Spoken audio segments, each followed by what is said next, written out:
ពាន់ឆ្នាំមកហើយ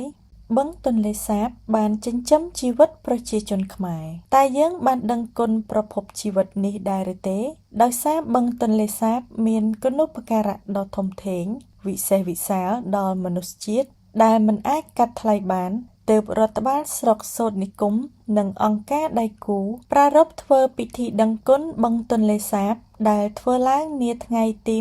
26ដល់ថ្ងៃទី27ខែមិថុនាឆ្នាំ2026នៅឃុំកំពង់ឃ្លាំងស្រុកសូត្រនិគមខេត្តសៀមរាប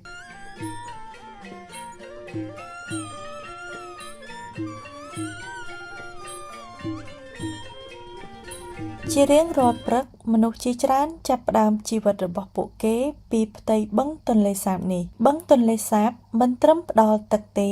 ប៉ុន្តែផ្ដល់ការងារនិងក្តីសង្ឃឹមត្រីពីបឹងទន្លេសាបបានចិញ្ចឹមគ្រួសាររាប់លាននិងក្លាយជាផ្នែកមួយនៃវប្បធម៌ម្ហូបអាហារខ្មែរ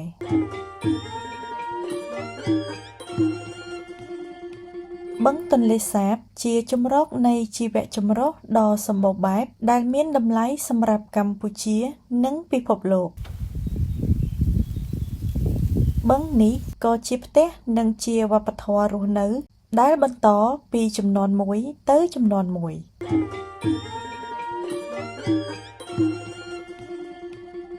បឹងទន្លេសាបកំពុងប្រឈមមុខនឹងបញ្ហាបរិស្ថាន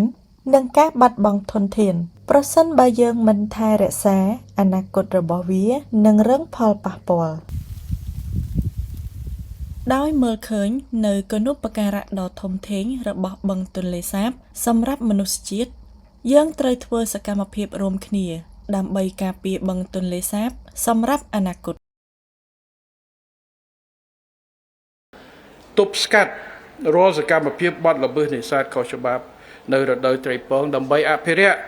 ធនធានធម្មជាតិនិងជលផលហើយខ្ញុំក៏សូមឲ្យប្រជានេសាទសហគមន៍ជាពិសេសចូលរួមចំណែកក្នុងការអភិរក្សនេះកិច្ចការនេះគឺជាកិច្ចការសំខាន់នៅក្នុងខែពងត្រីពងនេះខែបិទនេសាទ